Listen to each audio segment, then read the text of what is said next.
¿Qué tal? Buenas tardes, bienvenidos a la emisión del mediodía de Noticias Caracol para estar bien informados y tomar las mejores decisiones. ¿Qué hacer con los borrachos? Casi a diario están provocando tragedias familiares. Unas veces son conductores al volante y otras, como el caso que les vamos a contar enseguida, lo hacen con armas de fuego. En el sur de Bogotá, por ejemplo, varios amigos jugaban la popular rana mejor. De pronto se desató una discusión y uno de ellos disparó. Una pequeña recibió el disparo y la tiene en este momento entre la vida y la muerte. Vamos por eso, Juan Diego, al hospital El Tunal. Ahí está Paola Bermúdez. ¿Qué se sabe de esta pequeña de 7 años, Paola?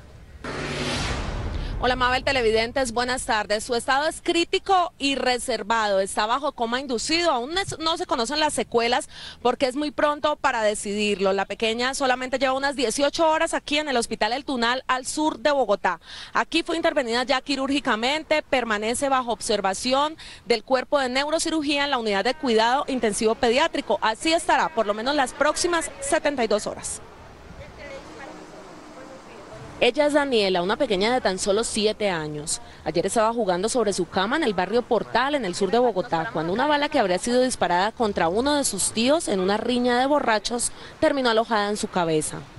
Mi hija se encontraba en la casa y el marido de mis hijas se fue a jugar rana con un vecino y le ganó. Entonces él procedió a cortarle la cara y después fue a buscar un arma para dispararle, para matar al muchacho, pero nosotros lo metimos a la casa y él disparó en la ventana y mi hija se encontraba en la cama. La herida le causó graves lesiones a la pequeña, que ya fue operada en el Hospital El Tunal de Bogotá. Es intervenida quirúrgicamente, se le retiran unas esquirlas, igualmente se le drena un hematoma y en el momento se encuentra en la unidad de cuidado intensivo pediátrica bajo observación. Con la esperanza de que la evolución sea rápida y satisfactoria, doña Luz, la mamá de la niña, suplica que este caso no quede en la impunidad. No, que hagan algo, que no dejen esto así, que son muchos los niños, que mi hija fue una de ellas, que por favor lo cojan. Las autoridades están tras la pista de José Gustavo Bernal, el hombre que habría causado esta tragedia en la capital. ¿Más cámaras? Pues precisamente hace algunos minutos el general Luis Eduardo Martínez, comandante de la Policía Metropolitana de Bogotá, indicó que ya están plenamente identificadas 2 personas que habrían participado en este grave hecho y que solamente están esperando la orden de un juez para proceder con su captura. Información desde el sur de Bogotá, Paola Bermúdez, Noticias Caracol.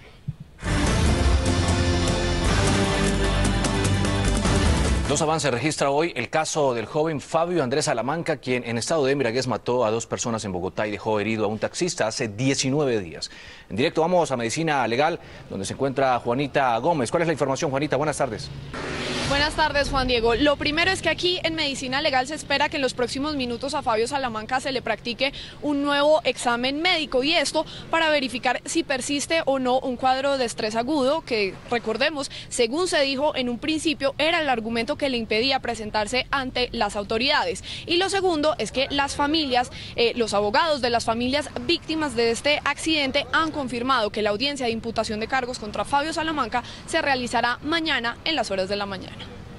Hoy se conoció que a Fabio Salamanca, el conductor que embistió con su vehículo el taxi en el que viajaban Diana Bastidas y Ana Edwina Torres, se le está practicando un examen médico por un grupo de expertos de medicina legal.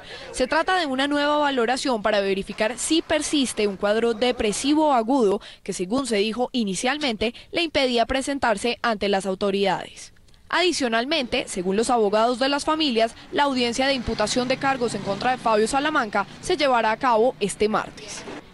Entre tanto, las familias de las víctimas no se cansan de exigir justicia por la muerte de las 2 jóvenes. Se preguntan por qué este fin de semana otro conductor que en estado de embriaguez ocasionó la muerte de una persona sí fue enviado a la cárcel, mientras que Fabio Salamanca, el conductor que le quitó la vida a 2 mujeres en Bogotá, sigue libre. El fin de semana ocurrió un accidente y ya la persona está pagando, y este muchacho no sé por qué no pasa nada, no sé por qué los entes que competen a estos casos no nos colaboran, porque no se ve la justicia por ningún lado. Han pasado 19 días y en realidad no ha pasado nada. Dicen que tienen miedo de que la justicia sea laxa con Salamanca y no reciba la pena que merece. es el premio más grande que le pueden dar a un asesino, el precio más grande que le pueden dar a los borrachos. Entonces yo creo que no más casa por cárcel, ellos están cometiendo un delito y especialmente Anderino está montado un arma potente, un arma que acaba con la familia y con todo el mundo, menos con él. Las familias piden que ninguno de estos casos ocasionados por conductores ebrios quede en la impunidad. Seguiremos aquí en Medicina Legal hasta una vez se conozcan los resultados de estos exámenes que se le practicarán a Fabio Salamanca y que serán determinantes para el proceso. Juanita Gómez, muchas gracias por ese reporte. Y Juanita, lo que muchos se preguntan es cuál ha sido la actuación de las autoridades frente a estos accidentes causados por conductores borrachos en los que hay muertos. Hasta ahora son contradictorias. En unos casos los envían a la cárcel y en otros no. Jonathan Cabrera, el joven que este fin de semana atropelló a un joven de 28 años y le causó la muerte, fue enviado a la cárcel por el juez. Sin embargo, la Procuraduría y la defensa del detenido apelaron la decisión por considerar que tenía el grado mínimo de alcohol en el cuerpo y que no salió dispuesto a matar. La otra cara de la moneda la tiene Andrés Salamanca, el joven que el 12 de julio arrolló un taxi provocando la muerte de 2 mujeres y dejó a un taxista gravemente herido. Aunque tenía el grado máximo de alcohol en el cuerpo, aún no ha comparecido ante la justicia. La diferencia en el proceder de las autoridades frente a estos 2 casos originó la indignación de la congresista Gloria Estela Díaz. ¿Se justifica o amerita que un conductor borracho en cualquier grado que esté vaya o no a la cárcel a pagar la pena? Consideraría que sí, que necesariamente tiene que ir a un centro penitenciario a cumplir con la pena y a responder por su acto irresponsable. Para el penalista Ramiro Bejarano hay fallas evidentes en el proceder. El juzgamiento de los accidentes de tránsito cuando hay personas embriagadas debería ser inmediato, porque no tiene sentido que una persona esté judicializada al día siguiente por un accidente de tránsito y otra no lo esté. Eso significa que no hay una política criminal coherente. Ciudadanos consultados coinciden en que hay que endurecer las penas para las personas que conducen bajo los efectos del alcohol. El hecho de que el uno tuviera 3, el otro tuviera 1, es la misma situación. Las penas deben ser para todos iguales, nada irrisorias para ninguno de ellos. Este fin de semana en Bogotá fueron sorprendidos 354 conductores en estado de embriaguez. La policía reveló hoy que 2 de sus patrulleros están siendo investigados por posibles irregularidades en el procedimiento en el que se dejó libre al joven conductor que en estado de embriaguez causó la muerte de 2 mujeres en Bogotá y dejó gravemente herido a un taxista el pasado 12 de julio. El director de tránsito de la policía, general Carlos Mena, explicó que 2 policías del cuadrante respectivo fueron los primeros que atendieron el caso del accidente causado por el joven Fabio Salamanca y que dejó sin vida a 2 mujeres y a un taxista gravemente herido. Reconoció que posiblemente cometieron un error con el conductor ebrio. Se ha abierto una investigación disciplinaria por la posible omisión de formalizar la captura en flagrancia de esta persona. Agregó que apenas la policía de tránsito conoció el hecho, puso al frente a un grupo de criminalística para recoger evidencias en el accidente y establecer la responsabilidad del conductor borracho en la muerte de las 2 pasajeras el pasado 12 de julio. En este momento, el fiscal encargado de la investigación tiene en su poder todas las evidencias para la imputación de cargos de esta persona y ya corresponderá al juez que corresponda a determinar cuál es la decisión. Agregó que cada día en Colombia son sancionados 169 conductores en estado de embriaguez. Eso significa, según el oficial, que en lo corrido de este año se han realizado 35.400 comparendos frente a 35.753 que el año pasado se realizaron contra conductores borrachos en el país. 12:39 de la tarde, seguimos con el tema de conductores borrachos. En Cartagena las autoridades intensificaron los controles en las vías contra las personas que manejan en estado de embriaguez. Ronald Avellaneda tiene el reporte. ¿Qué ha pasado en los operativos, Ronald? Mabel, en los operativos se han encontrado de todo, desde personas que salen a manejar sus vehículos sin la documentación, sin los respectivos papeles, sin el SOAT, sin su licencia, pero en las últimas horas se encontró a una persona en estado de embriaguez y ha sido el mismo director del Departamento Administrativo de Tránsito y Transporte, Edilberto Mendoza. Estos operativos tienen unas cámaras de seguridad, ¿en qué consisten? Bueno, son unas cámaras que detectan los excesos de velocidad. En estos momentos van más de 30 sancionados por este hecho y la idea es reducir ostensiblemente los índices de accidentalidad. Se encontró a una persona en grado de alcoholemia 1. Esta persona que ustedes van a ver en contados minutos en sus televisores reconoció ante las cámaras de Noticias Caracol que había ingerido alcohol y que se dirigía hacia su sitio de trabajo. Me dirigí al trabajo en este momento. ¿Cómo cuánto cree usted que consumió? ¿Cuánta cerveza, cuántos tragos de whisky? Bueno, fue un grupo de amigos, nos tomamos como 3 botellas, éramos como 16 personas. 3 botellas de whisky. Sí. Por estas 3 botellas de whisky y por estar conduciendo, le fue impuesto un parte de 850.000 pesos y le fue inmovilizado el vehículo. Está negociando todavía para ver si las autoridades le suspenden la licencia. Este operativo se desarrolla en la vía del corredor industrial de Mamonal, porque aquí muchos tractocamiones exceden los límites de velocidad y lo que se quiere también es disminuir los accidentes. Nos han informado que son 35 los ciudadanos que han perdido la vida. Más de 1.900 accidentes de tránsito se han presentado en lo que va corrido del año en la ciudad de Cartagena. Por el momento es toda la información. Ronald Avellaneda, Noticias Caracol. Muchas gracias, Ronald. Eso en Bolívar, porque en el Cauca, en Piendamó, borrachos al volante por poco causan una tragedia. La historia nos la acaba de enviar Freddy Calvache. Así quedó la vivienda de la familia Flores Cabrera, luego de que esta camioneta se estrellara violentamente. El hecho, según sus moradores, se registró hacia las 4 de la mañana. Escuchamos un fuerte estruendo y obviamente nos levantamos a mirar qué había sucedido, y cuando salimos a la calle pues vemos de que una camioneta que era manejada por una niña, o sea muy joven, y un señor totalmente alcoholizado. Rosalba Cabrera dijo que por fortuna no quiso pasar la noche en esta habitación, donde siempre duerme con su nieta. Pero anoche, no sé, cosas de video serían que no me quedé en esa pieza. Si no, pues me salvé de milagro. Las autoridades de tránsito de Piendamó confirmaron que el adolescente manejaba en estado de alicoramiento. La señora Jessica Colorado, de 19 años, se llevó a tomarse su respectivo examen de embriaguez resultando positivo grado 1. Los 2 ocupantes de la camioneta resultaron heridos. Y seguimos allí en el suroccidente del país, donde los accidentes con conductores borrachos también originan dolores de cabeza. Carlos Gutiérrez hace algún momento nos envió el siguiente informe.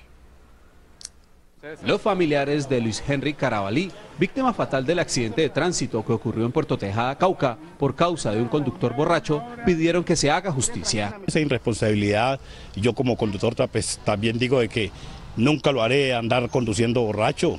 Aparentemente borracho, porque no puedo decir borracho, aparentemente borracho, es preocupante. El conductor Miguel Mina, quien hasta el 2011 se desempeñó como agente de tránsito del municipio, estaba en avanzado estado de alicoramiento, según este video de las autoridades y el examen de sangre que se le practicó luego del percance.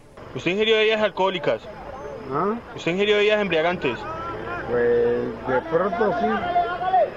Yo no le estoy negando. La prueba de alcoholemia que practicó el hospital de aquí de Puerto Tejada dice que es grado 3. El caso está en manos de la Fiscalía y se espera los resultados de las investigaciones. Si hay lugar a algo que le corresponde a la Secretaría de Tránsito, debe ser de oficio, entonces nosotros procederemos de oficio a lo que la Fiscalía estime conveniente. La mujer que viajaba en el vehículo perdió una de sus piernas y el acompañante murió en el hospital de la localidad hora después del accidente.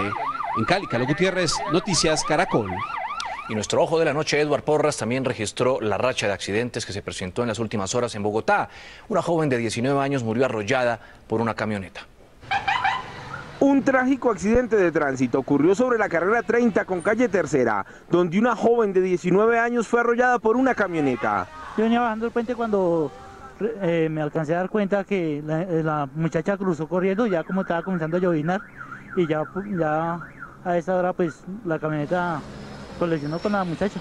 La carrera 30 con calle Tercera, sentido norte-sur, estuvo cerrada durante 2 horas mientras los hombres del grupo de criminalística de tránsito realizaban la inspección al cuerpo sin vida. Mientras esto sucedía, una ambulancia de la empresa SOS Salud se estrelló contra una tractomula que se encontraba estacionada encima del puente vehicular de la misma carrera 30 con calle Sexta, esperando a que dieran vía por la muerte de la joven de 19 años. Dice el conductor de la tractomula que la ambulancia excedía la velocidad y que el conductor no se percató de los carros estacionados. Venía como un loco por detrás, o sea, venía de allá para acá espantado, como a 100 yo creo que venía, y se metió por la esquina del planchón de la mula. Una persona resultó gravemente herida. Esta madrugada un taxista estrelló su vehículo contra un poste y se fugó. El hecho ocurrió sobre la avenida 1 de Mayo con carrera 38. Dice la policía de tránsito que al parecer el taxista, además de exceder la velocidad, presuntamente manejaba en estado de embriaguez y por tal motivo prefirió escapar. ¿Qué opina del tratamiento judicial que se les da a los conductores borrachos en Colombia? Cuéntenos en @noticiascaracol. 12:45 de la tarde, a la 1 de la tarde les tendremos la historia de un hombre que regresaba del sepelio de su padre y murió arrollado por una volqueta. Además, los pactos de paz que hacen los combos delincuenciales en las comunas de Medellín, a la 1. 15 heridos dejó un accidente de tránsito en zona rural del municipio de Iquira, esto es en el Huila. Una camioneta repleta de pasajeros perdió el control y se fue a un barranco. El accidente se presentó cuando el conductor perdió el control del vehículo y fue a parar al fondo de un barranco. Aproximadamente han traído 15 pacientes, de los cuales todos han estado estables, de ellos reporte de ningún fallecido. Doña Belarmina Hernández, madre del conductor quien acompañaba a su hijo en el recorrido, resultó herida y narró esos instantes. Algo le traqueó al carro por debajo. Mi hijo le mandó la pata al freno y no pudo. Entonces lo echó hacia la barranca. Entonces cuando iba a la barranca, entonces el carro de una vez dio la vuelta. Doña Ninfa Guevara, quien resultó afectada en uno de sus brazos, contó a Caracol Noticias cómo vivió esos momentos. El carro se volvió así un poquito hacia atrás y empezó ya a dar bote del conductor. Lo que hizo echarlo hacia el barranco y claro, lo atravesó y el carro empezó a dar botes. Ya cuando yo en ese momento perdí el sentido, yo cuando nos fueron a sacar ya esos sangre por todos lados. Las autoridades investigan si fueron fallas mecánicas lo que ocasionó el accidente de estas 15 personas. Desde el municipio de Iquira, Edgar Donoso, Noticias Caracol. Con pronóstico reservado permanece la niña de 3 años que resultó quemada con pólvora en el nororiente de Bogotá durante la celebración del Día de la Virgen del Carmen. Julián Ríos nos entrega los detalles de esta lamentable historia. ¿Qué ha pasado con este caso, Julián? Buenas tardes, pues precisamente aquí se encuentran 4 personas que estaban en el camión y que protagonizaron presuntamente, dice la Fiscalía, esos hechos. Hay 6 personas heridas, entre ellas una menor de edad, y estas personas que están aquí en el complejo judicial de Palo Quemado podrían responder por el delito de lesiones con dolo eventual. Esto es lo que ha sucedido hoy aquí en el complejo judicial de Palo Quemado. Como cada año, una caravana pasaba por este sector de El Codito para celebrar la fiesta del Día de la Virgen del Carmen en los cerros nororientales. La trágica diferencia este año es que un accidente con pólvora dejó en estado reservado y con quemaduras en el 80% del cuerpo a Juliet Jurado, una pequeña de 3 años de edad. Son quemaduras de 2º grado profundo y 3er grado. La costumbre es que los carros que van en caravana recogen a los vecinos que quieren ir a la fiesta. Emma Rincón se montó con su hija en este vehículo que llevaba la pólvora. No mira como más allá de las narices de uno que si llevan pólvora, hombre, esto le puede afectar a mi hija. La tía afirma que su sobrina no recibió ayuda inmediata por parte de quienes estaban en el carro. Trataron de salvarse en ellos y se olvidaron como de la niña. Por su parte, el secretario de Gobierno afirmó que no entiende por qué la policía no detuvo el carro si se veía que iba quemando pólvora. Lo grave es que no hubiéramos detenido a las personas a tiempo. Se debió haber detenido a personas que estaban utilizando pólvora porque está prohibida no solamente la venta, sino también el uso de la pólvora en Bogotá. Las otras 5 personas que también resultaron heridas en este accidente se encuentran aquí en el Hospital Simón Bolívar. La mayoría presenta quemaduras menores, a excepción de un hombre de 71 años, cuyo estado se ha complicado porque tiene diabetes. Jennifer Montoya, Noticias Caracol. Pues precisamente hablamos con el conductor del camión y con la persona que era la encargada de prender la pólvora y los voladores. Ellos se han defendido, dicen que no tienen nada que ver, incluso dijeron que había personas que habían subido a este camión en estado de embriaguez. Pues sí, pero ya cuando ya uno está... Uno de los hombres que era el encargado de prender la pólvora, cuyo uso está prohibido en Bogotá, durante la celebración del Día del Carmen en el sector de Usaquén, explicó cómo se produjo el accidente que dejó 6 personas gravemente heridas. Se subieron 2 personas, como le digo, en estado de embriaguez, los cuales iban fumando, uno de los cuales botó la colilla de cigarrillo, ocasionando esa gran explosión. Avellaneda aseguró que al camión se subió gente en estado de embriaguez. Pues esta vez se subió gente imprudente, gente borracha, estaba embriaguez, una señora teniendo el conocimiento, subirse a una niña, teniendo el conocimiento, subirse a un carro lleno de explosivos. Entonces con una niña menor de edad y ella en estado de embriaguez y subirse así es falta de responsabilidad de ella. El conductor del vehículo también dio su versión sobre el hecho. Pero entonces llevaban harta pólvora ahí. Poquita. ¿Y quién la consiguió? Un muchacho que me contrató para que la subiera. Claro, pero usted no sabía que el uso de pólvora está prohibido. No sabía. Los dos hombres, al igual que otros integrantes de la Junta de Acción Comunal del sector, serán presentados ante un juez de garantías. La Fiscalía les podría imputar cargos por lesiones dolosas. Julián Ríos, Noticias Caracol. Se trata precisamente del conductor, de la persona encargada de prender la pólvora y de varios miembros de la Junta de Acción Comunal, y ellos han dicho que siempre pues adelantaban este tipo de celebración y que no se ha presentado ningún inconveniente. Desde el Complejo Judicial de Palo Quemado, Julián Ríos, Noticias Caracol. Muchas gracias a Julián por esa información. Y la policía frustró un millonario robo en un almacén de ropa y calzado en el sector del Restrepo, eso es en el sur de la capital del país. Los ladrones entraron al local por un hueco que hicieron en la pared y tenían lista la mercancía para llevársela. La policía en todo caso capturó a 4 personas. Aprovechando la madrugada, una banda de presuntos delincuentes ingresó a robar en este local ubicado en la zona comercial del barrio Restrepo en el sur de Bogotá. Utilizando una escalera de fabricación casera y destruyendo un vidrio, bajaron desde el tercer piso de la edificación. Supuestamente como desde las 3 de la mañana, sino que los de la alarma de monitoreo fueron los que dieron aviso porque escucharon ruidos extraños.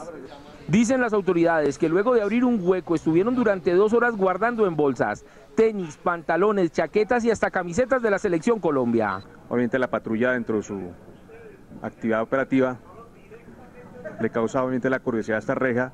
Descienden los policías de la patrulla a pie hasta el sitio para verificar de qué se trataba, y donde nos encontramos con la sorpresa de los delincuentes prestos a sacar esos objetos. Un guarda de seguridad privada escuchó ruidos dentro del local, dando aviso a las autoridades, quienes llegaron y capturaron a los 4 miembros de la banda. Los retenidos están siendo investigados porque al parecer el pasado fin de semana robaron otro local en el mismo sector. 12:52 de la tarde, mucha atención que hay noticia de última hora desde Cartagena, donde se presentó una balacera durante un caso de fleteo en el que los ladrones habían hurtado 64 millones de pesos.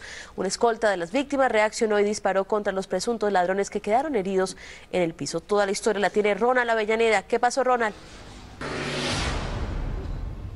Lo que pasó fue que se presentó allí un caso de fleteo. No se explican cómo los dueños de un concesionario de vehículos ubicado en el norte de la ciudad, específicamente en el sector de Pie de la Popa, sabían estos delincuentes que iban a hacer una consignación alrededor de los 64 millones de pesos. Cuando van saliendo de este lugar ubicado en el norte de la ciudad, son abordados por 2 sujetos en motocicleta que ustedes están viendo allí en las imágenes de un video aficionado. Un ciudadano valeroso que sacó su celular cuando escuchó los disparos y que llegó al lugar donde quedaron tendidos estos 2 hombres. Hasta el momento están siendo atendidos en clínicas de la ciudad. Recibieron varios impactos de bala por parte de la escolta de los propietarios de este almacén de vehículos que tenían el dinero. Nos han dicho que al parecer el escolta permitió que estos delincuentes tomaran esa bolsa con el dinero allí en efectivo, y cuando iban a darse a la huida reaccionó y logró impactarlo en la humanidad de estas 2 personas. Allí muchas de los ciudadanos que fueron testigos pues le pedían a las autoridades que los trasladaran rápidamente a centros asistenciales, pero no se pudo hacer porque en el momento en que se da esta situación fue un caos total en todo el lugar. En este momento se adelantan las investigaciones, se revisan también videos de cámara de seguridad para determinar si hay otras personas vinculadas en este frustrado robo que, repetimos, dejó 2 personas heridas. 64 millones de pesos que iban a ser consignados en un banco. Hasta el momento no se habla de más personas heridas, pero esta persona que reaccionó sí está siendo escuchada también por las autoridades para que rinda una explicación de los hechos. Por el momento es toda la información que tenemos desde Cartagena. Ronald Avellaneda, Noticias Caracol. Gracias, Ronald. Y una grave situación de orden público se presentó en las últimas horas en el municipio de Ayapel, en Córdoba. Rafael Chica nos cuenta en vivo qué fue lo que pasó. Rafael, buenas tardes, adelante.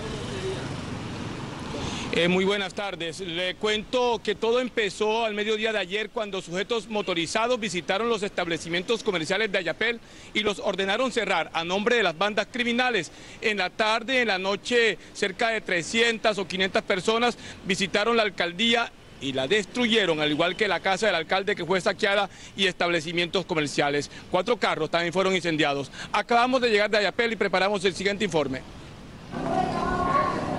4 carros quemados, parte de la alcaldía incendiada y destruida, la casa del alcalde afectada y saqueada, al igual que varios locales comerciales, es el resultado que deja una zonada en Ayapel, Córdoba. Y se metieron aquí por ahí de las 6:30 de la tarde, de las 7 para adelante.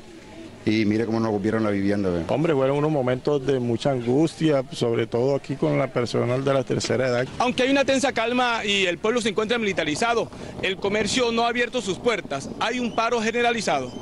Paro que, según los rumores en el pueblo, fue ordenado por las bandas criminales y aprovechado por los contradictores políticos del alcalde. Había muchas personas contradictores políticos que también lo gritaban y lo decían y incitaban a las personas. Esto está patrocinado, lo están pagando desde Caucasia por el paro minero para desestabilizar y causar zozobra. Hay unas personas que les interesa esta problemática para todo este desorden. Esta tarde se realizará un consejo de seguridad donde no se descarta medidas como el toque de queda y la ley seca.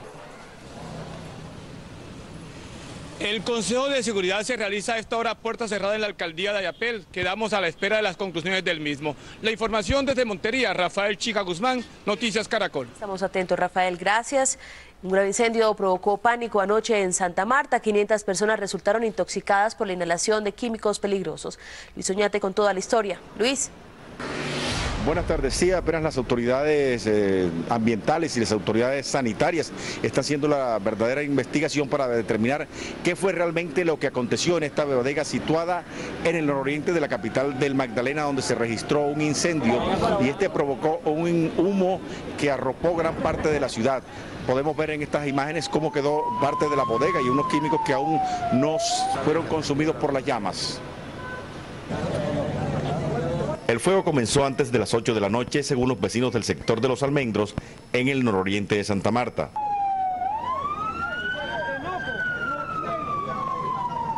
De inmediato se prendieron las alarmas. La defensa civil y voluntarios comenzaron a sacar los primeros intoxicados. Por momentos, las ambulancias, socorristas, voluntarios y las autoridades no daban abasto para atender la emergencia.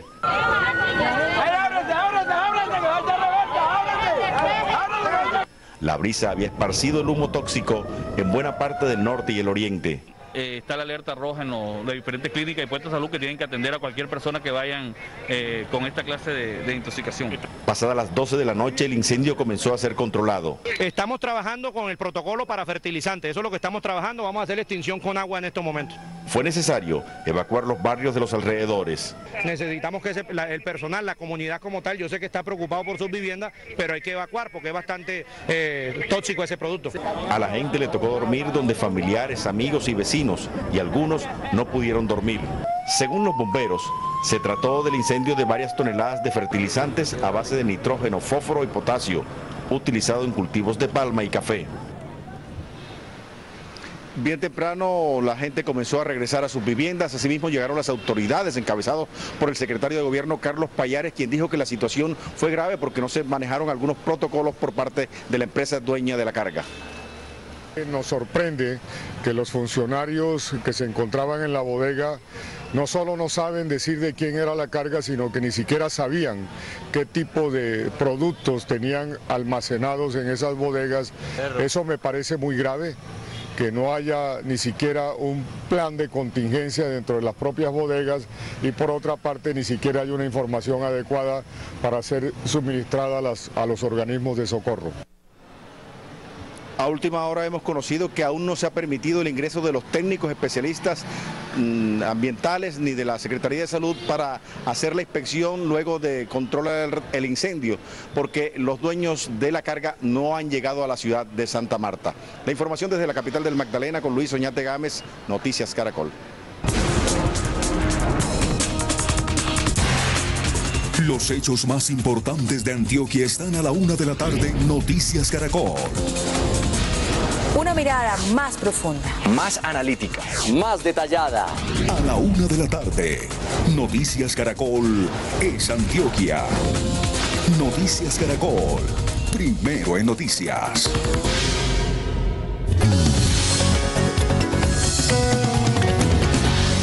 Es la 1 de la tarde, vamos con las noticias de Antioquia. Tenemos reportes en vivo hoy. Se conocieron nuevos detalles del accidente de una volqueta que por fallas mecánicas arrastró a 36 vehículos. Una persona murió y 14 resultaron heridas. Además les tendremos información sobre los pactos de paz que realizan los combos delincuenciales. Comenzamos con Diana Pérez para que nos cuente, Diana, ¿qué se sabe sobre la víctima del accidente de la volqueta? Buenas tardes. Hola Juan, muy buenas tardes. Mire, le comento, se llama Alberto Hernández. Quiero mostrarle, él se encontraba en este lado derecho mío, en el cementerio de Universal. Estaba en esos momentos en un velorio, en el velorio de su padre. Pues había terminado el velorio cuando iba a cruzar la calle y en esos momentos lo arrasó la volqueta en conjunto con otros 36 carros, 3 postes, dejó 14 personas heridas, de ellas hay 6 hospitalizadas y 3 bastante graves. Pero esto fue lo que pasó con Alberto Hernández.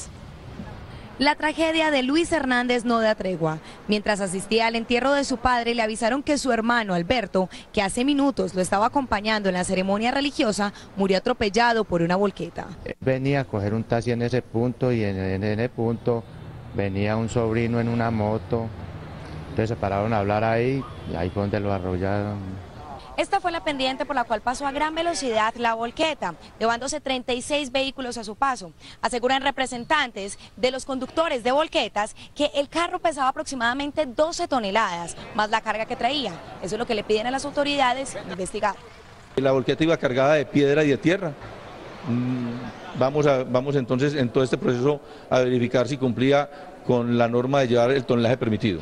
Asegura el presidente de conductores de volquetas que se necesita más exigencia en la regulación del peso máximo de cargas. Y es un accidente algo frecuente los vehículos que llevan sobrepeso, sobrecarga o extradimensión en volumen. Estimamos que el carro aproximadamente ubicaba de 16 a 17 metros, lo cual quiere decir que podía llevar tranquilamente entre 26 y 28 toneladas de solo carga. Mientras que los líderes de volquetas esperan regulación por parte del gobierno nacional, la familia Hernández llora a otro de sus integrantes, víctima de este accidente que dejó además 14 heridos, 3 de ellos de gravedad. Esta zona en el noroccidente de Medellín está sin luz, por eso funcionarios de empresas públicas de Medellín están tratando de reactivar la luz en esta zona. Pues espera que a eso de las 3 de la tarde vuelva y nos suministren de pronto un video que quedó grabado en algunas cámaras de algunas empresas que hay en esta zona. Nosotros entonces continuaremos muy pendientes también del estado de salud de las otras 6 víctimas que se encuentran hospitalizados. Informó desde Medellín Diana Pérez, Noticias Caracol. Gracias Diana, 1:02 de la tarde. Seguimos allí en Medellín. Las autoridades están en alerta por la supuesta celebración de pactos entre bandas delincuenciales. Organizaciones sociales dicen que esa sería la causa de la disminución de los homicidios en la capital antioqueña y Juan Pablo López nos entrega el reporte. ¿Qué dice la policía? Juan Pablo. Hola Mabel, buenas tardes. La denuncia, o más bien la información, la da la Corporación para el Desarrollo Social Corpades y además la Mesa Metropolitana de Derechos Humanos. Ellos dicen que el 17 de julio pasado se habría firmado un pacto entre 2 grandes estructuras delincuenciales que son la llamada Oficina de Envigado y los llamados urabeños, que lo que está sucediendo inclusive en los últimos días con pactos entre combos delincuenciales en los barrios son ajustes a esa tregua que se dio entre ellos y que durará hasta el próximo mes de diciembre. Los llamados pactos de no agresión entre bandas delincuenciales de Medellín es un secreto a voces que viene tomando fuerza entre organizaciones sociales y las mismas autoridades de los municipios del área metropolitana. Analistas del conflicto así califican las supuestas treguas entre criminales. Son los ajustes de la tregua que tienen los mal llamados urabeños y la llamada oficina. Lo que les estamos diciendo es: reconocemos y le invitamos a la institucionalidad que reconozca que existe una tregua entre criminales. Sin embargo, las autoridades ven con distancia esta clase de pactos en caso de comprobarse su veracidad. Como autoridades nosotros tenemos un compromiso, unas obligaciones que no podemos obviamente dejar de lado y en esa medida nos reafirmamos en el sentido de continuar luchando contra la criminalidad. Para la Policía Metropolitana de Medellín, las supuestas treguas tienen un fondo distinto. Finalmente hacen actividades que buscan evitar que la presión de la fuerza pública y en este caso de los organismos de seguridad y particularmente de la Policía Nacional continúe. Organizaciones sociales y la Mesa de Derechos Humanos del área metropolitana estiman que en la ciudad operan cerca de 350 bandas delincuenciales. Además proponen que se establezcan diálogos urbanos para humanizar el conflicto y terminar con fenómenos generalizados como la intimidación, la desaparición forzada y el desplazamiento. Y este diálogo que están proponiendo las organizaciones sociales empezaría a partir de enero, cuando finalice la tregua y además cuando el gobierno nacional busque una alternativa jurídica. Esto esperan también las organizaciones sociales, es la propuesta que están haciendo. Cerca de 6.000 jóvenes estarían en el conflicto reclutados involuntariamente y también están pidiendo que se los devuelvan. Y además también hacen un cálculo: en los últimos 7 años han sido asesinadas más de 7.000 personas por estas acciones entre bandas delincuenciales. Por supuesto, esta noticia sigue en desarrollo. Desde Medellín, Juan Pablo López Velázquez, Noticias Caracol. Muchas gracias a Juan Pablo. Y siguen los atentados contra conductores de buses en Barranquilla. Anoche, sicarios en moto hirieron a un transportador cuando se dirigía a guardar su vehículo. Estamos en vivo con Margarita Ariza. ¿Hay capturados, Margarita, por este atentado? Buenas tardes. Hola Juan Diego, muy buenas tardes. Efectivamente, sí hay capturados. Se trata de un soldado activo perteneciente al batallón Nariño con sede en el municipio de Malambo. Según las autoridades que lo capturaron en flagrancia, esta persona sería quien conducía la motocicleta en la que se movilizaba el sicario que disparó en 2 oportunidades contra el conductor de la empresa de servicio público de pasajeros. En esta clínica del sur de Barranquilla es atendido el conductor del bus de Sobusa, Adalberto Vizcaíno, luego de que hombres en moto le dispararan cuando circulaba por la avenida Murillo. Él dice que él iba cuando él ve a los tipos en la moto, ya, por el carril de Transmetro y le hacen los disparos. En el mismo vehículo fue trasladado hasta la clínica, donde los médicos dicen que está fuera de peligro. Tiene 2 heridas por arma de fuego. Tiene una herida por arma de fuego en el tórax, que al parecer no ingresó a cavidad, y tiene una herida en el hombro izquierdo. La policía en un rápido operativo capturó a uno de los presuntos delincuentes, quien resultó ser un soldado activo. Sí, efectivamente es un soldado perteneciente al batallón Nariño. Ya tomamos contacto con sus superiores y ellos están tomando las acciones respectivas. El bus en el que fue herido el conductor es el mismo en el que el pasado 25 de junio otro transportador sufriera un atentado. Adalberto Vizcaíno tenía solamente 20 días de estar trabajando en esta empresa de servicio público. Las autoridades están investigando si este hecho tiene relación con las extorsiones de que están siendo objeto los transportadores en Barranquilla y su área metropolitana. La información desde la capital del Atlántico, Margarita Ariza, Noticias Caracol. Margarita, gracias, una buena tarde. Y 2 obreros de la empresa de servicios públicos de Milán fueron sepultados por una luz de tierra en la inspección de San Antonio, esto en el Caquetá. En este video que vamos a mostrarles, grabado por la policía, se ve la emergencia en los trabajos de remoción de escombros, cuando un grupo de uniformados realizan labores de rescate de los trabajadores. Por más de 20 minutos, los policías, apoyados por la comunidad, trabajaron y rescataron con vida a los funcionarios que cavaban un pozo para reemplazar una tubería de esta localidad.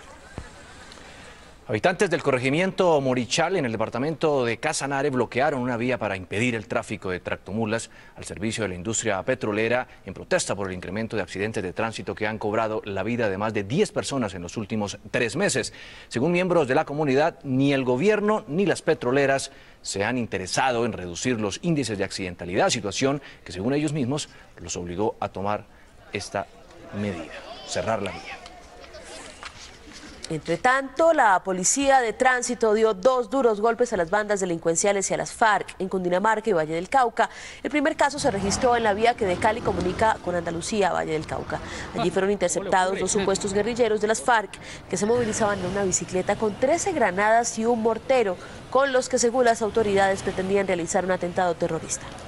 El segundo golpe se registró en la vía Honda Villeta, donde fueron capturados 3 integrantes de una familia dedicados al hurto de motos, según lo señaló el director de tránsito de la Policía General Carlos Mira. Aprovechaban el parqueo de las motocicletas en diferentes sitios y con la forma de alado se llevaban las motocicletas y obviamente las trasladaban a algún lugar para ser totalmente desarmadas. En norte de Santander, autoridades inmovilizaron un vehículo perteneciente a la Defensa Civil de Manizales que transportaba mercancía de contrabando. El camión llevaba en su interior 3 toneladas de productos. El camión llevaba precisamente esta cantidad de productos, entre los que se encontraban leche en polvo, insecticidas y jabón. El cargamento incautado venía de Venezuela e iba a ser llevado hacia el interior del país. Según las autoridades, el hombre que conducía el camión y quien portaba el uniforme de la Defensa Civil trabajaba para la institución en Manizales. El cargamento incautado fue dejado a disposición de la Dirección de Impuestos y Aduanas Nacionales, DIAN, mientras que el conductor del vehículo fue detenido.